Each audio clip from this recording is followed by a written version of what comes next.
Hello नमस्कार दोस्तों। आज हम बात करने वाले हैं पीटीटी के कुछ महत्वपूर्ण प्रश्न जो 21 मई को आपके पीटीटी का पेपर होने वाला है।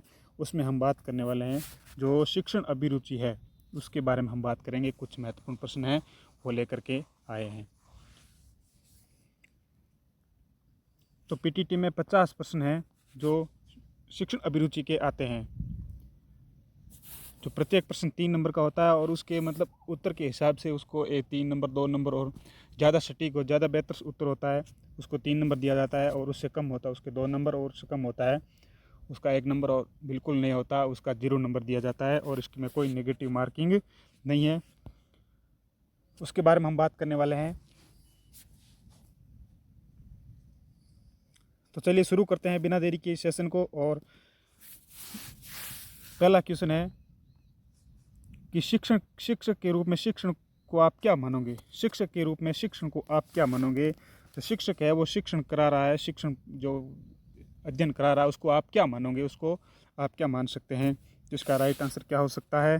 पहले हम देखो, ए में है कला, बी में विज्ञान, सी में कला विज्ञान और डी में मनोविज्ञान। तो इसका राइट आंसर क्या हो सकता है। इसका राइट आंसर होगा सी, कला और विज्ञान। यानी कला और विज्ञान ये दोनों ही शिक्षण का रूप माना गया है।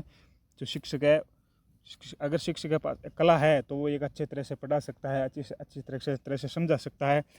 और एक विज्ञान जो एक शिक्षक के अंदर नए नए आविष्कार है, उस हिसाब से कला और विज्ञान दोनों है। चलते हैं नेक्स्ट क्वेश्चन की ओर। और अगला क्वेश्चन है हमारा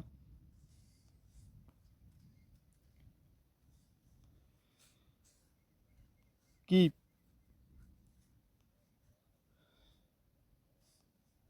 शिक्षण को कितनी मुखी प्रक्रिया का स्वीकार किया गया। कितनी मुखी प्रक्रिया यानी शिक्षण है वो कितनी मुखी प्रक्रिया है उसके बारे में हम बात करने वाले हैं। यानी शिक्षक है जो शिक्षण करवाता है उसको मतलब कितनी मुखी प्रक्रिया, एक मुखी है, द्विमुखी है या त्रिमुखी है या बहुमुखी है, तो इसके बारे में हम बात करेंगे। इसका राइट आंसर हो जाएगा त्रिमुखी। शिक्षण एक त्रिमुखी प्रक्रिया है। पहला होता है शिक्षक, और दूसरा होता है छात्र, और तीसरी होती है पुस्तक या फिर वो जो पाठ्य वस्तु होती है उसको। इसी प्रकार इसके 3 माने गए हैं।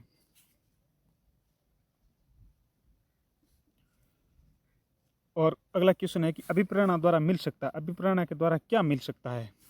अभिप्रेरणा के द्वारा मिल सकता है तो अभिप्रेरणा के द्वारा हमें क्या मिल सकता है। इसके अधिगम मिल सकता है, पुनर्बलन मिल सकता है, या लक्ष्य मिल सकता है, या सफलता मिल सकती है। तो अभिप्रेरणा के द्वारा हमें क्या मिल सकता है। तो इसका राइट आंसर क्या हो सकता है। अभिप्रेरणा के द्वारा हमें पुनर्बलन मिल सकता है।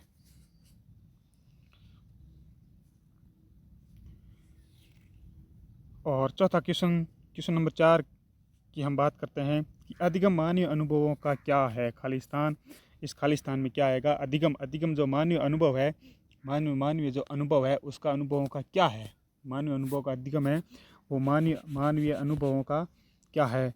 समूह है, या बी में संगठन, सी में समन्वय और 4 में सम्मान। तो इसका राइट आंसर क्या हो सकता है। तो इसका राइट आंसर हो जाएगा संगठन, बी राइट आंसर हो जाएगा।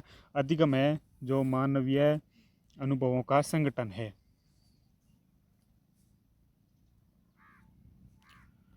क्वेश्चन नंबर 5 की ओर। प्रत्येक संगठन में पाया जाता है। प्रत्येक जो संगठन होता है उसके अंदर क्या पाया जाता है ऐसा जिसके अंदर वो संगठन है जो प्रभावी रूप से कार्य कर सकता है। या तो एम होगा नेतृत्व, बी में भवन, सी में सदस्यता और इसमें भीड़ तंत्र। तो इसका बेहतर उत्तर क्या हो सकता है। तो इस संगठन के अंदर बेहतर उत्तर हो सकता है नेतृत्व, यानी नेतृत्व। अगर कोई भी संगठन है और कोई भी संगठन का नेतृत्व अच्छा है, नेतृत्व करने वाला अच्छा है, तो वो संगठन अच्छी तरह से काम कर सकता है। उसके अंदर जो कर्मचारी है काम करने वाले वो भी अच्छी तरह से तालमेल बिठा सकते हैं। और अगर उसमें नेतृत्वकर्ता अच्छा नहीं है तो वो संगठन अच्छी तरह से चल नहीं सकता। इसलिए इसका बेहतर उत्तर क्या हो सकता है। बेहतर उत्तर हो सकता है नेतृत्व।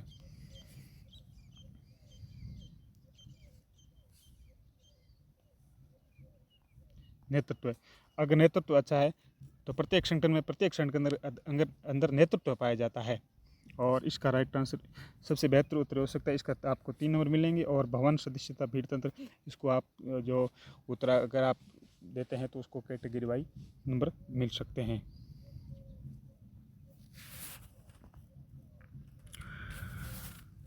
और क्वेश्चन नंबर 6 है कि प्रजातंत्र का नेता का पद मिलता है। प्रजातंत्र में नेता का पद कैसे मिलता है?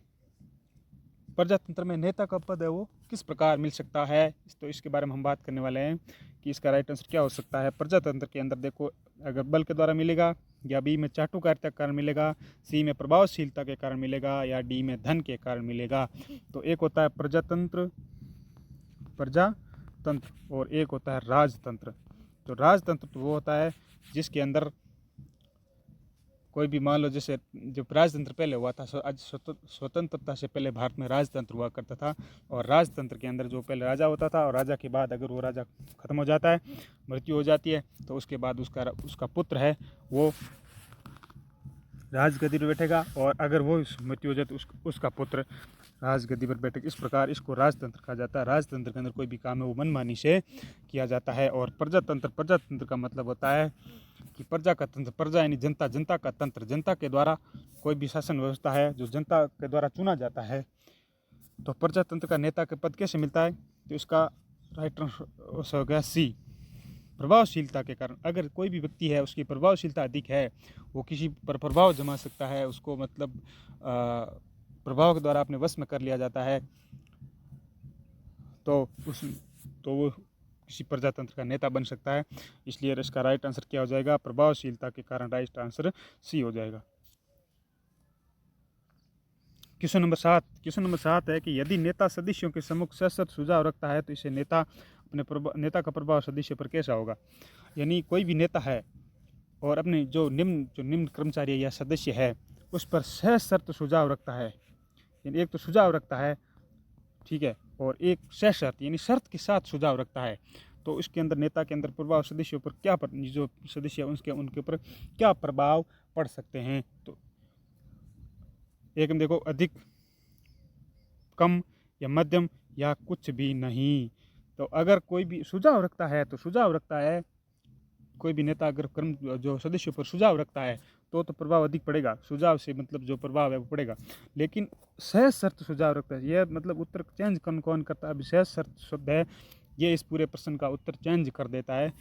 तो इसलिए हम प्रश्न को हम ध्यान से पढ़ना चाहिए। और सहज शर्त से बिल्कुल कम। अगर कोई भी सदस्य है जो नेता है अपने सदस्यों को सहज शर्त है, जो सहज शर्त के आधार पर जो सुझाव नहीं दे सकता, क्योंकि सुझाव वो सिर्फ सुझाव दे सकता है, सहज शर्त नहीं रख सकता उसके साथ, इसलिए इसका राइट आंसर क्या हो जाएगा, कम हो जाएगा।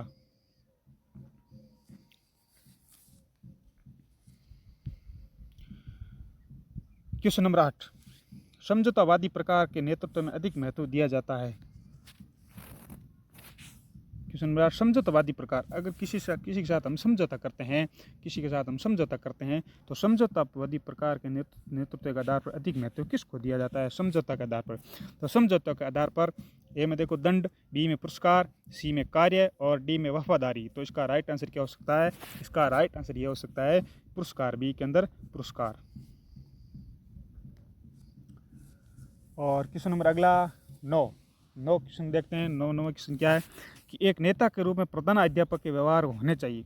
एक प्रधान अध्यापक है स्कूल के अंदर, और इसका व्यवहार कैसा होना चाहिए जिससे मतलब जो स्कूल के अंदर बच्चे हैं, शिक्षक है, वो मतलब एक संगठन के रूप में कार्य कर सकते हैं, संतुष्ट हो सकते हैं। तो जो उसका प्रधान अध्यापक है उसका व्यवहार कैसा होना चाहिए। तो इसका राइट आंसर क्या हो सकता है, ए के अंदर विद्यालय हितकारी होना चाहिए, बी में निष्पक्ष होना चाहिए, और या फिर डी में प्रभाव, सी में प्रभावपूर्ण, या फिर अवसरवादी, अवसर के अनुसार कार्य करता है। तो इसका राइट आंसर क्या हो सकता है, इसका राइट आंसर हो सकता है निष्पक्ष। अगर विद्यालय का एक प्रधान अध्यापक का व्यवहार है वो निष्पक्ष है, उसका व्यवहार, यानी सभी जो हमने निम्न जो कर्मचारी है, निम्न अध्यापक है, उसके साथ मान लो एक प्रधान अध्यापक है और इसके साथ 5 उस विद्यालय में कार्यरत अध्यापक है, तो इन 5 अध्यापकों के साथ वो व्यवहार है वो एकदम निष्पक्ष भाव से बिना किसी भेदभाव किया कर रहा है, तो वो एक एक प्रधान अध्यापक है आदर्श प्रधान अध्यापक के रूप में हो सकता है। तो इसका राइट आंसर हो जाएगा बी, निष्पक्ष।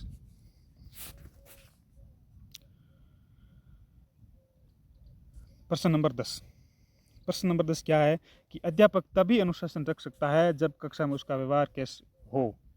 एक अध्यापक है कक्षा के अंदर अनुशासन अनुशासन किस प्रकार कैसे रख सकता है, जिसका मतलब किस प्रकार वो कक्षा के अंदर रख सकता है। तो ए में सामान्य, बी में भेदभावपूर्ण, डी में परिस्थितिजन्य या निष्पक्ष। तो एक अध्यापक है वो सामान्य, इसका राइट आंसर ये तो हो नहीं सकता। भेदभावपूर्ण, तो अगर अध्यापक कक्षा के अंदर भेदभाव कर रहा है तो वो अनुशासन नहीं रख सकता। जैसे मान लो कोई लड़के का नाम कोई मनीष है, मनीष और सचिन है, तो मनीष और सचिन के अंदर जो भेदभाव कर रहा है तो ये एक प्रधान अध्यापक है वो नहीं हो सकता, क्योंकि कोई भी अध्यापक है स्कूल के अंदर या कक्षा के अंदर किसी भी बच्चे के साथ भेदभाव नहीं कर सकता।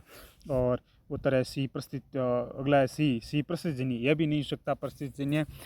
तो इसका राइट आंसर हो जाएगा डी। सही उत्तर क्या हो जाएगा? डी, निष्पक्ष। अगर एक अध्यापक है क्लास के अंदर सभी बच्चों को निष्पक्ष यानी बिना भेदभाव किए अच्छी तरह से उसको जो पढ़ा रहा है और बिना सभी बच्चों के समान समझ रहा है, तो वो कक्षा के अंदर एक अच्छा अनुशासन रख सकता है।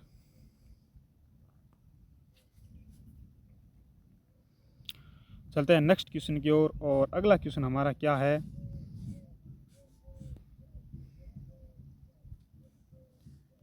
अगला क्वेश्चन है कि एक नेता के रूप में अध्यापक को सर्वाधिक ध्यान किस पर रखना चाहिए। एक नेता के रूप में अध्यापक को सर्वाधिक ध्यान किस पे रखना चाहिए? तो एक स्वहित का, या छात्रों के हित का, या विद्यालय हित का, या सभी का। तो इसका सही उत्तर क्या हो सकता है? इसका सही उत्तर यह हो सकता है कि एक अध्यापक है जो अपने हित का तो ध्यान रख नहीं सकता, ये तो कोई विद्यालय से मतलब नहीं है, तो अध्यापक नहीं हो सकता।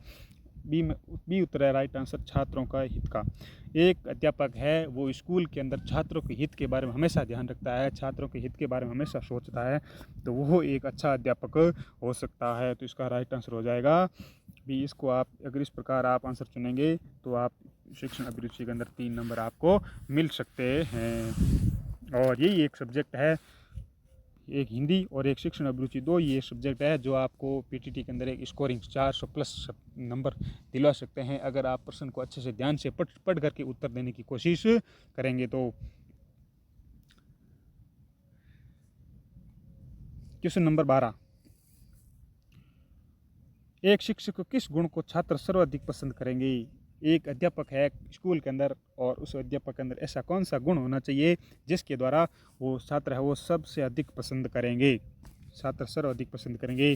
पक्षपात रहित व्यवहार, चटकीले वस्त्र, समय की पाबंदी और कर्तव्य निष्ठता।